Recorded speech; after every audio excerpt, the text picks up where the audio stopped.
Assalamualaikum warahmatullahi wabarakatuh. Halo, perkenalkan nama saya Rizky Ajik Nurholis. Saya berasal dari program studi pendidikan guru sekolah dasar dengan NIM 2301020208. Di sini saya akan meresum materi mata kuliah Psikologi Pendidikan dengan judul Filosofi Pendidikan Anak dari Ki Hajar Dewantara. Di dalam pendidikan, asas pendidikan anak ada 5. Yang pertama, asas kemerdekaan. Yang kedua, asas kodrat alam. Yang ketiga, asas kebudayaan. Yang keempat, asas kebangsaan. Dan yang terakhir, yang kelima, asas kemanusiaan. Seperti yang dikatakan oleh Ki Hajar Dewantara, berilah kemerdekaan kepada anak-anak kita. Bukan kemerdekaan yang leluasa, tapi yang terbatas oleh tuntunan-tuntunan kodrat alam yang nyata. Khawatirnya, kalau sekedar merdeka tapi pilihan mereka tidak cocok, akhirnya akan menyusahkan diri mereka sendiri.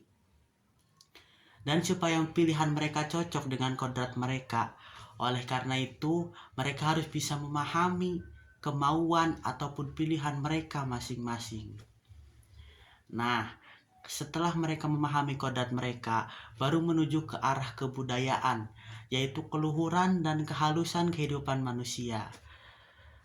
Dan agar kebudayaan itu dapat menyelamatkan dan membahagiakan hidup dan penghidupan diri dan masyarakat, maka dipakailah dasar kebangsaan.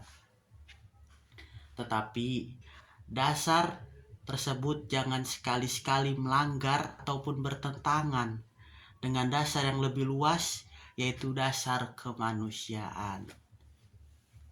Oke, kita lanjut ke filosofi pendidikan anak menurut Ki Hajar Dewantara.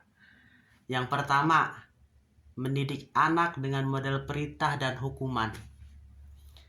Dasar pendidikan ini yaitu Regeling, Trach, dan Orde, atau yang di dalam bahasa Indonesia yaitu perintah, hukum, dan ketertiban.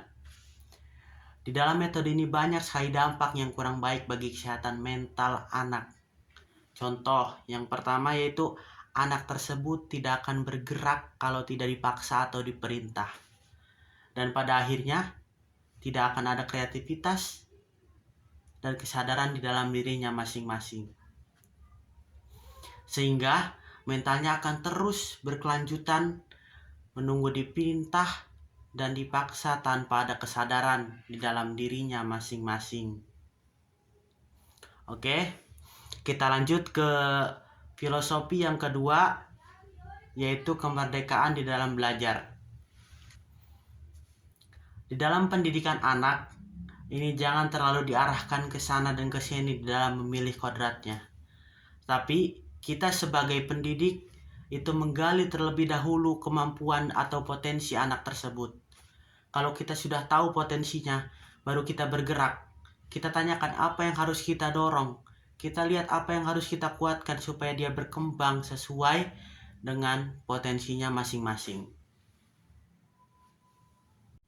Oke, kita lanjut ke filosofi yang ketiga, yaitu taman belajar. Pada zaman dahulu, Ki Hajar Dewantara itu menggunakan nama istilah taman untuk nama persekolahan, yang konotasinya keindahan, kegembiraan, alamiah, dan kebebasan.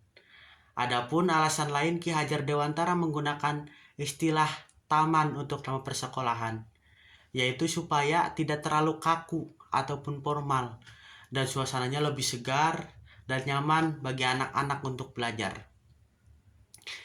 Di dalam istilah taman juga terkandung hak anak bermain sesuai keinginannya dan tanggung jawab bagi orang tua untuk mengawasi dan mengarahkan anak-anaknya agar tidak bermain permainan yang berbahaya bagi dirinya. Oke, kita lanjut ke filosofi yang keempat, yaitu orientasi Tri Rahayu. Apa itu arti Tri? Tri itu artinya 3. Dan Rahayu itu memiliki akar kata hayu, yang artinya cantik, kesentosaan, dan kebaikan. Nah, menurut Ki Hajar Dewantara, ada yang namanya Tri Rahayu di dalam pendidikan. Yang pertama, itu memayu hayuning sarisa.